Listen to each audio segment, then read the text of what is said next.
चंद्रमा में आग दिखाई दे रही है, तारे दिखाई दे रहे हैं, कोई नीचे नहीं गिरता। हनुमान जी ने विचार करके मुद्रिका गिराई और मुद्रिका में लिखा है राम नाम। मां, संकट के समय तो राम नाम का ही स्मरण करो। यह मुद्रिका कहां से आई, किसने दी? चकित चितौ मुद्री पहचानी। हनुमान जी श्री राम कथा कहने लगे। जानकी जी ने कहा जितने इतनी सुंदर कथा सुनाई उसे भी तो देखें। हनुमान जी बोले बस माता कथा ही सुंदर है, कथा कहने वाला तो बिल्कुल बंदर है, ये छिपा ही रहे सो अच्छा। पर जानकी माता बोली बंदर ही सही, कथा सुनाने वाला तो सुंदर आवे।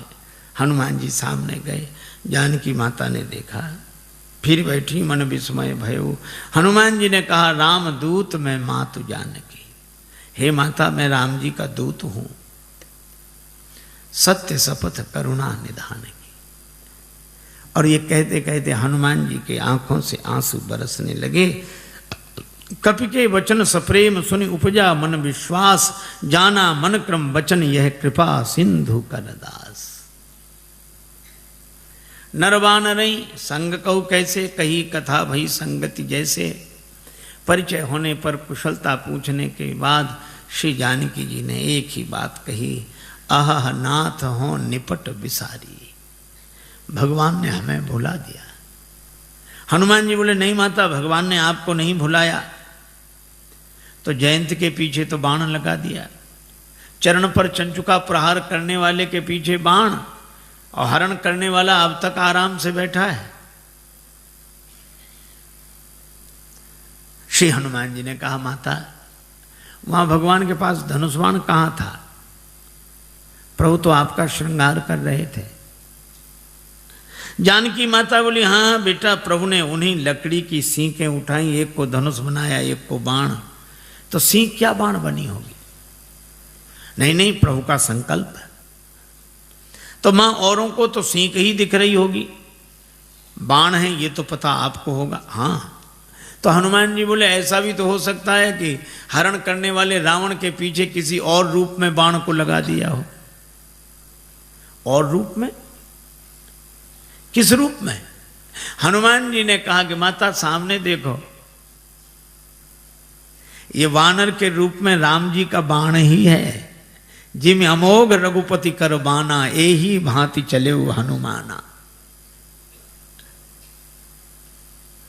ये बाण है। धनुज वन कृशानुम, रघुपति बाण कृशान, श्री हनुमान जी कहते हैं। जननी हृदय धीर धरु जरे निशाचर जान, ये राम जी का बाण है। सिंह के रूप में जयंत के पीछे बाण लगाया और बानर के रूप में रावण के पीछे बाण को लगा दिया। बेटा हनुमान, अच्छा किया कि तुमने हमें बता दिया, तुम न बताते तो मैं कैसे जानते। हनुमान जी ने कहा कि माता मैं भला आपको बताऊंगा, आपको स्वयं पता लग गया। और आपने रावण से कह भी दिया। जब रावण ने कृपाण उठाई तो आपको लगा क्या मैं यहां बिल्कुल अकेली हूं? तो जैसे ही आपने सोचा तो आपको पता लग गया कि हनुमान यहां है। तो आपने रावण से भी कहा, अस मन समुझ कहत जान की, खल सुधि नहीं रघुवीर बाण की। अरे खल, तुझे राम जी के बाण की खबर नहीं है। अगर अंतर कथाओं का सहारा न लिया जाए तो राम जी के बाण के रूप में तो यहां अर्थ श्री हनुमान जी का ही ध्वनित होता है।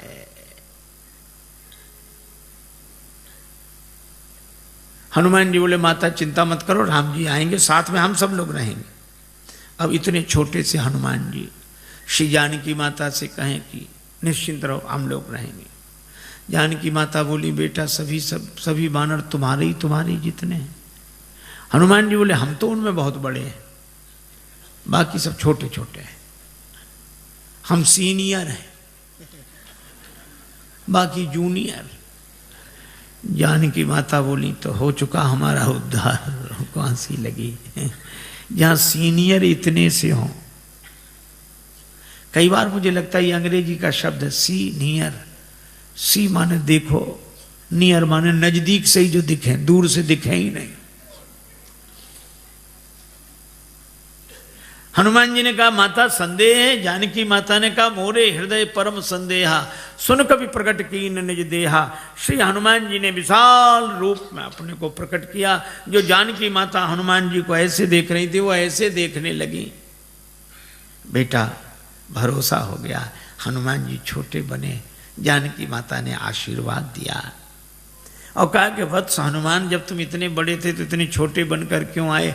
हनुमान जी ने कहा कि माता बेटा कितना ही बड़ा हो पर माँ के आगे तो छोटा ही है, और मैं तो छोटा ही था, फिर इतने बड़े कैसे बने? कहा यह तो आपकी कृपा दृष्टि का चमत्कार है। आपकी दृष्टि जिस पर पड़ जाए वही छोटे से बड़ा बन जाता है। हनुमान जी ने कहा कि माता मुझे आशीर्वाद मिल गया। अभी तक मैं राम जी का दूत था, लेकिन अब सीता राम जी का पूत हूं। आपने आशीर्वाद दिया, पर मेरी माता, मेरा आज जन्म हो गया है। जानकी माता बोली मुझे भी तुम्हारे जैसा बेटा मिल गया। श्री हनुमान जी ने कहा माता जन्म लेते ही मेरी एक आदत है, बड़े जोर की भूख लगती है।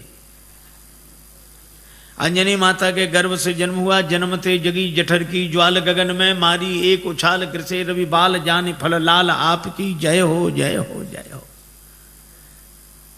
श्री हनुमान जी ने सूर्य भगवान कोई फल समझ के मुख में रख लिया। बाद में देवताओं ने प्रार्थना की तो छाण दियो रवि कष्ट निवार। एक सज्जन ने श्री तुलसीदास जी से कहा कि सूर्य भगवान उदय होते तब लाल रहते, थोड़ी देर में पीले पड़ जाते हैं, क्यों? श्री तुलसीदास जी बोले हनुमान जी के डर से, कि कहीं हनुमान जी फिर फल न समझ लें। जाको बाल विनोद समुझ मन, डरत दिवाकर भोर को। जब हनुमान जी बड़े हुए तो सूर्य भगवान से पढ़ने गए, गुरुदेव मुझे पढ़ाइए, मैं आपकी शरण में आया हूं। सूर्य भगवान ने देखा कि इस बालक को तो पहले भी कभी देखा है, पर याद नहीं आ रहा कहाँ देखा है। याद आ गया, आ गया, ये वही बालक है जो एक बार बचपन में आया था। ऐसे विद्यार्थी को पास रखना ठीक नहीं। पढ़ते पढ़ते कब भूख लगा, उतनी दूर से छलांग लगा कि आगे अब तो ये सामने ही रहेगा। सूर्य भगवान बोले हम चलते फिरते गुरुजी हैं, एक जगह नहीं रहते, तुम एक जगह रहने वालों से पढ़ो। हनुमान जी बोले हम चलते फिरते विद्यार्थी बन जाएंगे, गुरुजी पढ़ेंगे आपसे ही। ये तो गले ही पड़ गए। सूर्य भगवान ने कहा एक बात और है कि आमने सामने रहे तब तो पढ़ाई होगी। हम आगे आगे चलेंगे तो हमारी पीठ तुम्हारी तरफ, तुम आगे आगे चलोगे तो तुम्हारी पीठ हमारी तरफ, फिर पढ़ाई कैसे होगी? हनुमान जी ने कहा ये बात तो कठिन है। सूर्य भगवान बोले इसलिए तो कह रहे हैं रहने दो।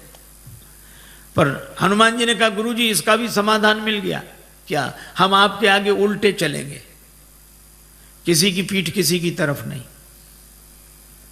सूर्य भगवान बोले वाह क्या विद्यार्थी मिला है, पढ़ाई अभी शुरू नहीं हुई है और पहले से गुरुजी के आगे ही उल्टे चलेंगे, तो फिर पढ़ने से लाभ क्या? जब उल्टे ही चलना है तो पढ़ने से लाभ क्या? हनुमान जी बोले गुरुदेव अगर उलट कर नहीं चले, जिंदगी नहीं बदली, तो भी पढ़ने से लाभ क्या? और हनुमान जी उल्टे ही चले। पाछले पगन गम मगन गगन मग क्रम को न भ्रम कपि बालक बिहार सो। तो सूर्य भगवान श्री हनुमान जी के बल से परिचित। कुछ लोग कहते हैं कि हनुमान ठुड्डी टेढ़ी पड़ गई इंद्र के वज्र की चोट से, पर तुलसीदास जी कहते हैं नहीं नहीं, इंद्र के वज्र की चोट हनुमान जी की ठुड्डी को नहीं लगी, हनुमान जी की ठुड्डी की चोट इंद्र के वज्र को लगी। जाकी चिबुक चोट चूरन की रदमद कुलिस कठोर को। ऐसे वीर बजरंगबली ने कहा माता भूख लगी है, तो आज क्या विचार है? फल साम नहीं है, लागी देख सुंदर फल रूखा। रावण की वाटिका का उसका हमें डर नहीं, आप तो सुख पूर्वक आशीर्वाद दो। जानकी माता ने कहा रघुपति चरण हृदय धरि तात मधुर फल खाओ। हनुमान जी वाटिका में प्रवेश किए। राक्षस तो स्वभाव से आलसी।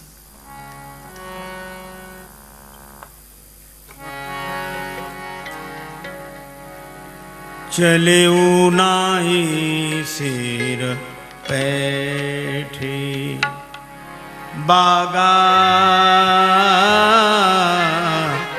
चले नाई सिर पैठे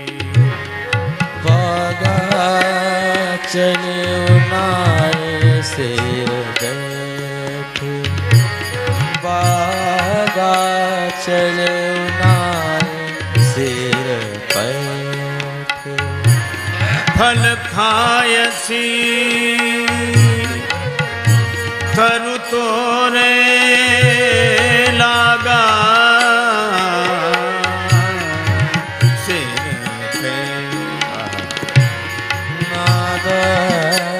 चले उनाए शेर बैठे, बागा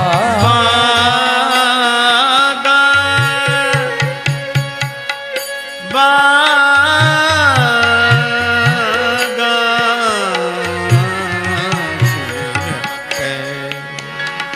बागा चले उनाए शेर बैठे। हनुमान जी ने बगीचे में प्रवेश किया, राक्षसों ने देखा बंदर आया, बंदर बंदर बंदर। दूसरा राक्षस वाले आते रहते हैं ऐसे बंदर, स्वभाव से ही आलसी। हनुमान जी ने कहा आए नहीं तो फल खाए। अरे बंदर फल खाए जा रहे, अरे फल खाएगा 2 4 10 क्या। हनुमान जी ने तब पेड़ उखाड़ने शुरू किए, तरु तोड़ने लगा। अब पेड़ उखाड़, अब इनको होश आया कि रावण को क्या जवाब देंगे, पेड़ ही गायब। क्या कर रहे हो? हनुमान जी ने कहा तुम्हारी प्रतीक्षा, आओ। और जो आए सो हनुमान जी गदा की जरूरत ही नहीं पड़ी। जिस पेड़ के फल खा रहे थे वही पेड़ उखाड़ के राक्षसों पे मारा। कुछ बचे गए पुकारत कछु अधमारे, अधमरे थे वो गए। अच्छा जो पिट कर जाएगा डरा हुआ, वो लंबी बात नहीं बोल पाता, हाँफ रहे थे। रावण ने कहा क्या हुआ? नाथ एक आवा कपी भारी, 2 ही 2 अक्षर मिलेंगे इस पंक्ति में। थोड़ी सांस ठहरी, अब कहते हैं सो अशोक वाटिका उजारी। अक्ष कुमार को भेजा, पर कपीशम अक्षहंतारम, ये सुभट को लेकर आया था। चला संगले सुभट पारा। हनुमान जी ने अक्ष कुमार का वध किया। बंधु निधन सुन उपजा क्रोधा। आप लोगों ने बताया कि वो कपि नहीं महाराज, मरकट है, मार काट मचाए है। मेघनाद बोला मैं चलता हूं। अब रहे महाभट्टता की संगा, भट्ट सुभट महाभट्ट, पर धन्य हमारे बजरंग बली, सबको भटाभट कर दिया, एक नहीं बचा। कजू मारे से कजू मर देसी, जिस पर पेड़ पटका उसे मार दिया। और एक राक्षस को इस हाथ में पकड़ा, एक को इसमें बड़ा रूप, तो ऐसे ऐसे रगड़ दिया। अब वो चिल्ला में बचाओ बचाओ। हनुमान जी कहते हैं मजीरा बजा के कीर्तन करने की आदत है, हम समझ रहे हैं कीर्तन नहीं हो रहा है। और जो काम में बचाओ बचाएं तो तब जो ऊपर तक पहुंचेगा, बंदर को गिराओ, जो पांव के पास गए तो कछु मिली ऐसी धरी धूरी। ये कछु थोड़े बहुत नहीं है। पर तुलसीदास जी ने ना संख्या लिखी ना नाम। किसी ने तुलसीदास जी से पूछा कि ना आपने नाम लिखी ना संख्या। तुलसीदास जी बोले मारने दो, राक्षस हैं, कौन से बड़े महापुरुष हैं जो इनकी पुण्य जयंती मनाई जाएगी, सो याद रखें सब। मेघनाद को भी लगा कि प्राण जाने वाले हैं, तो उसने ब्रह्मास्त्र का प्रयोग किया। हनुमान जी परम वीर हैं, लेकिन बड़ों का सम्मान करना जानते हैं। ब्रह्मास्त्र में बंध गए। मेघनाद लेकर आया। रावण ने कहा कौन है तू? कह लंकेश कवन ते कीसा, कही के बल बन घालिस खीसा, मारिस निश्चर कही अपराधा, कौसट तो न प्राण कही बाधा। हनुमान जी सुनते रहे। बाद में बोले जाके बल लवले सते जिते उचराचर जहारी, तास दूत में जाकर हरि आने प्रिय नारी। मैं राम जी का दूत हूं।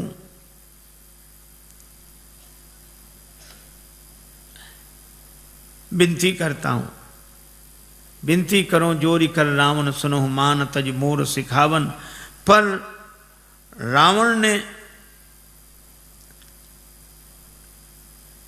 उस विनती को सुना नहीं।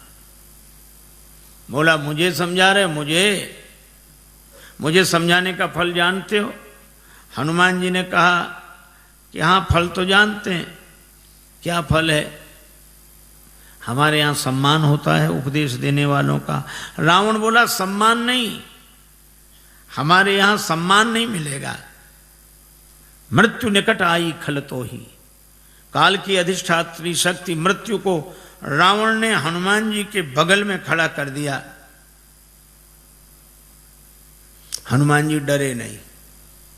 रावण बोला मौत तुम्हारे बगल में खड़ी है, तुम डरते नहीं हो। हनुमान जी ने कहा कि रावण मौत हमारे बगल में खड़ी जरूर है, लेकिन देख तुम्हें रही है। रावण बोला हमें देख रही तो तुम्हारे पास क्यों खड़ी है? हनुमान जी बोले हमसे तो पूछने आई है कि रावण का अभी मामला साफ करना है कि बाद में, तो अभी तो हम उसे रोके हैं, फिर तो जो होगा सो होगा ही। रावण को बड़ा क्रोध आया, मार डालो राक्षस को। राक्षस मारने दौड़े। हनुमान जी ने मन ही मन सोचा कि जानकी माता को बचाने के लिए मंदोदरी आ गई, तो मुझे भी बचाने के लिए कोई आएगा। और इतना ही जैसे ही राक्षस मारने दौड़े तो सचिवन सहित विभीषण आए। और कोई सजा दे दो। रावण बोला बंदर के अंग भंग कर दिए जाएं। हनुमान जी ने सोचा पता नहीं कौन से अंग भंग किए जाते हैं। पूंछ लटक रही थी पीछे।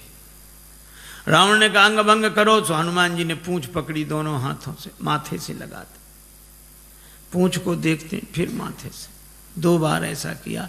रावण बोला समझ गया समझ गया, कपि के ममता पूंछ पर, इसकी ममता पूंछ पर है, सबई कहो समझाए। हनुमान जी ने सोचा कहीं ऐसा ना हो रावण ये कह दे कि एक तलवार मंगाए के पूंछ देहु कटवाए। सरस्वती माता की ऐसी कृपा हुई। रावण बोला तेल बोरी पट बांध पुनि पावक देहु लगाए, बचन सुनत कभी मन मुस्काना, भई सहाय सारद में जाना। राक्षसों ने वही रचना की। तेल तो खत्म, घी खत्म। रावण बोला मूर्खों घी के लिए कहा किसने था? हमने कहा था तेल बोरी पट, तुमने घी। राक्षस बोले हमने सोचा बंदर की पूंछ में थोड़ा बहुत लगेगा, वो तो बढ़ती जा रही है। रावण बोला तेल में ही डुबो कपड़े। हनुमान जी के पास गए कि घी नहीं तेल। हनुमान जी बोले जैसी जिसकी श्रद्धा हो, हमें सब स्वीकार है। अच्छा आपने कभी विचार किया कि रावण को हनुमान जी की पूंछ से क्यों चिढ़ है? रावण को हनुमान जी की पूंछ से चिढ़ है क्यों? आपने देखा होगा पूंछ अंग विशेष को कहते हैं और प्रतिष्ठा को भी पूंछ कहते हैं।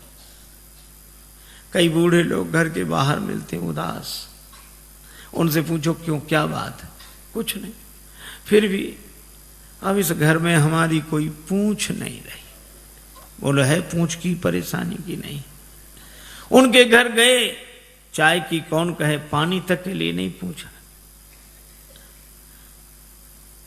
बेटे से कहो तुम पिता को नहीं पूछते हो, वो कहता पिताजी ने हमसे पूछकर काम किया कभी कुछ? सब जगह पूंछ की ही समस्या, और हम अपनी पूंछ आगे रखते हैं पीछे नहीं। और रावण को भी हनुमान जी की पूंछ से ही चिढ़ है। रावण को लगता है लंका हमारी और हमारे यहां इनकी पूंछ। तो ईर्ष्या की आग में जलने वाला पूंछ को जला देना चाहता है, लेकिन जब जब कोई दुर्जन किसी सज्जन की बढ़ती हुई प्रतिष्ठा की पूंछ को मिटाने की चेष्टा करता है, तब तब भगवान की कृपा से उसकी पूंछ और बढ़ती है। बाढ़ी पूंछ की न कभी खेला। आग लगने वाली थी। हनुमान जी ने सोचा नगर में घूमकर देख लें, सभी ने चंदा दिया है, प्रसाद भी तो वहां वैसा वैसा देना पड़ेगा। रावण बोला बंदर को नगर में घूम कर आए, सब जगह से कुछ न कुछ आया। विभीषण के यहाँ से कुछ नहीं, इन्हें प्रसाद नहीं देना। आग लगी, हनुमान जी को पता ही नहीं लगा। देखा कि आग लगी, पावक जरत देखिए हनुमंता, भय परम लघु रूप, तुरंत छोटे बन गए और ब्रह्मास्त्र से निकल आए। पर बड़ा विशाल रूप बनाया, बालधी विशाल विकराल ज्वाल जाल मानो, लंक लील वेकों काल रसना पसारी है। चारों तरफ आग, ऐसी आग लगाई। पूंछ तो पहले से ही लंबी, जैसे बगीचे में बैठकर आदमी पाइप से पानी देता, यहां वहां वहां। हनुमान जी ने ऐसे आग लगाई चारों तरफ। रावण ने बड़ी कोशिश की, बादलों से कहा बरसो। बादल बोले जो आ गया।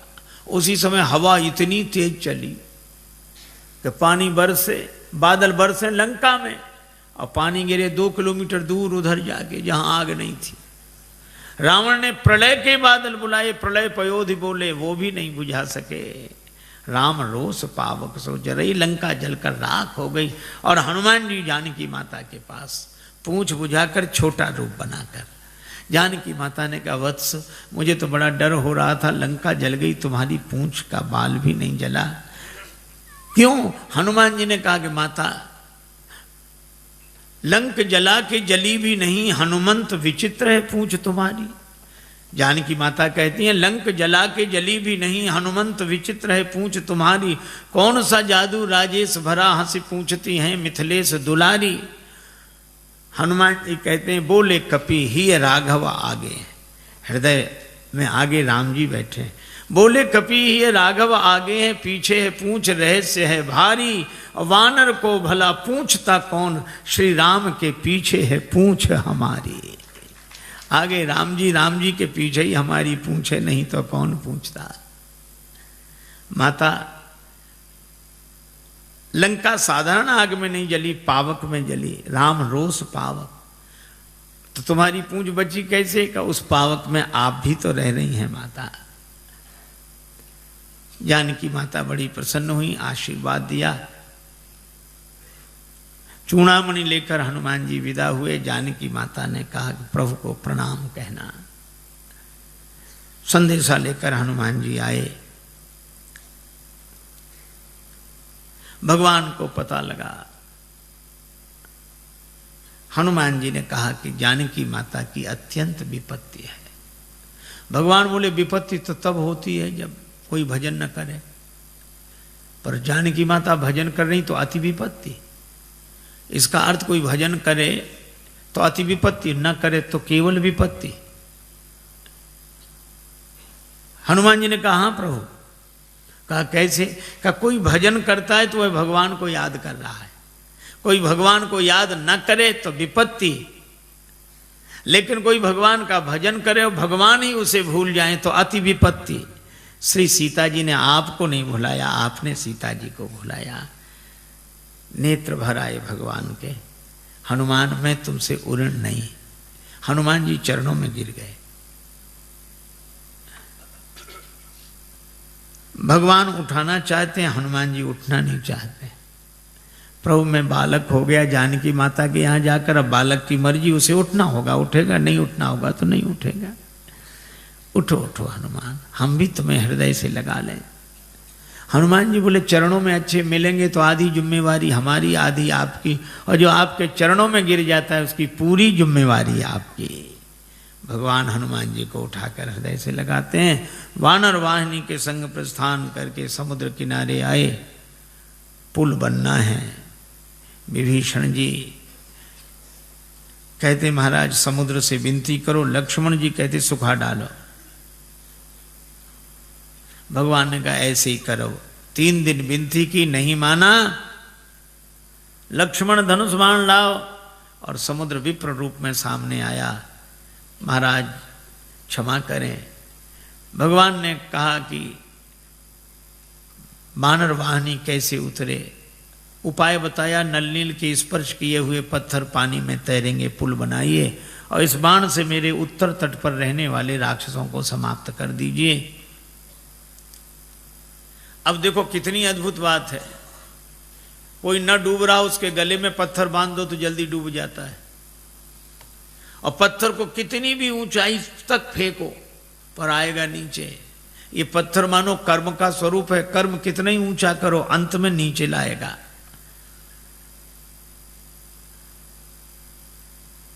और ये पत्थर डुबाता है, हाँ, देहाभिमानी को डुबाता है, लेकिन नलनूल छू दे इसे, विवेक वैराग्य के द्वारा छू दो तो ये पत्थर तैरने वाला बन जाता है। पर ये विवेक वैराग्य उन्हें जिन्हें गुरुदेव का आशीर्वाद मिला हो, लरिकाई ऋषि आशीष पाई, पुल बना, भगवान की सेना पार हुई। भगवान ने कहा कि अंगद जी को फिर भेजो। अंगद जी गए। हनुमान जी हैं पूरे साधु, अंगद जी हैं पूरे सिपाही। साधु आस्था की स्थापना करता है, सिपाही के द्वारा व्यवस्था की बात विधिवत होती है। अंगद जी ने नगर में प्रवेश किया, रावण का बेटा मिल गया। बंदर बोले वही राक्षस बोले वही बंदर फिर आ गया। लेकिन रावण के बेटे ने लात उठाई, मार नहीं पाई। अंगद जी ने गही पद पटके भूमि भमाई। राक्षस बोले ये बंदर वो नहीं, दूसरा है ये तो। रावण के बेटे को ही मार डाला, हाथ गिरते ही ऊपर गया। अंगद जी रास्ता नहीं पूछ रहे तो भी बता देते इधर से इधर से इधर से। अरे रास्ता काहे को बता रहे? बोले आगे बढ़े, यहां से तो पीछा छूटे। और रास्ता इसलिए भी बता रहे हैं कि हम तो पहले ही समझ गए थे, वही नहीं समझा जो सिंहासन पर बैठा उसी को समझाओ। अंगद जी को देखकर सभासद उठे। रावण ने फटकारा तो बेचारी न बैठ पाए न उठ पाए। कौन है तू? अंगद जी ने जो उत्तर दिया वो बड़ा अद्भुत। कह लंकेश कवन तय बंदर। हनुमान जी के सामने तो रावण बोलता गया, अंगद जी ने बोलने ही नहीं दिया। कह लंकेश कवन तय बंदर। अंगद जी बोले मैं रघुवीर दूत दस कंधर। तू कहे हमसे बंदर, हम कहें आदरणीय श्रीमान जी पूजनीय। एक चौबे जी थे, उनसे कोई कहे चौबे जी तो चौबे जी कहते हाँ जी, और कोई कहे चौबे तो फिर कहते क्यों बे। अंगद जी ने कहा कि तू मुझसे बंदर कहे, और अंगद जी फिर चुप नहीं हुए। मम जन कहीं तो रही मिताई तव हित कारण आयूं। भाई मेरे पिता से तुम्हारी मित्रता थी, तुम्हारे भले के लिए आया हूं। मेरा कहना मानो, पुरजनों को और रानी महारानियों को साथ में लेके दांतों के नीचे तिनका दबाओ, कंठ में कुल्हाड़ी रखो और फिर भगवान से जाकर प्रार्थना करो तो मेरा भरोसा है कि भगवान तुम्हें क्षमा कर देंगे। अब जो वैसे ही नहीं जा रहा था, इतनी शर्तों के बाद जाएगा। अंगद जी सोचते हैं कि जाए ही नहीं सो अच्छा। रावण बोला तेरे पिता से मेरी मित्रता, कौन है तेरा पिता? अब रावण खूब जानता है ये बाली का बेटा है, लेकिन पूछा ऐसे ताकि अंगद कहें कि बाली तो मर गए। मैं पूछूंगा कौन सी बीमारी हुई क्या? राम जी के बाण से। तो रावण बोला मैं फिर कहूंगा कि जिसने तेरे बाप को मार डाला उसी की सेवा करते शर्म नहीं आती? बाप की मृत्यु का बदला लेना है तो हमारे साथ आ। लेकिन जैसे ही अंगद जी से कहा कि तुम्हारा पिता कौन, तो अंगद जी बोले 6 महीने जिसकी बगल में दबे रहे उस बाली को भूल गए। रावण ठाका लगा, बोला हाँ हाँ हाँ हाँ हाँ हाँ रहा बाली वानर में जाना।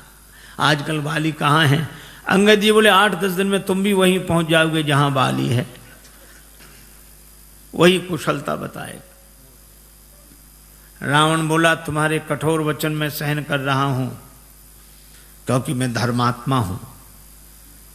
अंगद जी बोले तुम्हारे जैसा धर्मात्मा कौन? परित्य हरण करने वाला तो धर्मात्मा तुम ही हो। शर्म नहीं लगती? डूब न मरो धर्म व्रत धारी। रावण ने कहा तू मुझे नहीं जानता, मैंने अपने सिर काट काट कर शंकर जी को चढ़ा दिए, मैं वीर हूं। अंगद जी ने कहा इंद्रजाली अपना पूरा शरीर काट देता है, कोई उसे सेना में भर्ती नहीं करेगा कि बड़ा वीर है। मैंने जला दिए सिर। अंगद जी बोले जरा ही पतंग विमोह, बस पतंगे रोज जलते हैं। दूसरे दिन अखबार में खबर नहीं छपती कि पिछली रात इतने पतंगे वीर गति को प्राप्त हुए। ये कोई वीर गति है? मैं कैलाश पर्वत उठा लिया, इतना भार उठाने वाला हूं। अंगद जी बोले जानवरों में सबसे ज्यादा बोझ गधा उठाता है। भार वहीं खर वृंद, ते नहीं वीर कहा वहीं समझ देख मति मंद। रावण बोला मैं चलता हूं तो धरती हिलती है। अंगद जी बोले तुम्हारे चलने से हमारे राम जी के छोटे भैया लक्ष्मण जी बोलते हैं तो धरती हिलने लगती है। लखन सकोप वचन जब बोले, डगमगान मही दिग्गज डोले। रावण बोला ऐसा? तो बड़े भैया को तो बोलना ही नहीं पड़ता होगा, धरती हिल जाती हो। हाँ नहीं बोलना पड़ता। वे धनुष पर हाथ फेरे, सर चाप कर फेरन लगे तो भूधर डगमगे। रावण बोला क्यों रे? बाली तो इतना गप्पी नहीं था। बाली न कबू गाल असमारा, मिली तपसिन तय भय सी लवारा। अंगद जी बोले करके दिखाऊं? जब ते कीन राम के निंदा, क्रोध बनता थी भयो कपिंदा, कटकटान मही कुंजर भारी। दो भुजदंड तमक महिम मारी, और जो पृथ्वी पर प्रहार किया डोलत अवनी, धरती हिल गई, सभासद खसे, रावण के मुकुट गिरे, छीना झपटी मची, 6 मुकुट रावण ने सिर पर लगाए, 4 मुकुट अंगद जी ने राम जी की शरण में भेज दिए। अब विचार करो 10 सिर और 6 मुकुट कितने सुंदर लग रहे होंगे। लेकिन रावण से किसी ने कहा कि सुंदर नहीं दिख रहे, बोले भले ही सुंदर न लगे, 2 तो ज्यादा हैं इधर। अंगद से कहा उठा के फेंक दो इसको, राक्षसों को फेंक दो। अंगद जी बोले बाद में फेंकना, पहले चरण हिला दो। सभी राक्षस गए, चरण नहीं हिला। तासु सभा की कठिन प्रण जय तौल्यो कैलाश, तुलसी प्रभु प्रभुता कहो कि सेवक को विश्वास। अंगद जी का पांव नहीं हिला। तुम ही बचे हो। रावण आया, जैसे ही चरण पकड़ने लगा अंगद जी ने पांव हटा लिया। रावण बोला यह क्या किया? अंगद जी बोले झुकना यहां सिखा रहे हैं, पर चरण पकड़ना हो तो भगवान का पकड़ो। साधु वही है जो झुकना अपने चरणों में सिखाए, पर चरण भगवान का पकड़ाए। रावण को बड़ा बुरा लगा, लेकिन करता क्या। अंगद जी आए, राम जी से कहा कि युद्ध अवश्यम भावी है। दूसरे दिन से युद्ध आरंभ हुआ।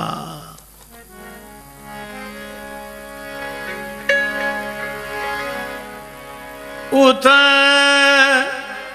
रावण इत राम दुहाई,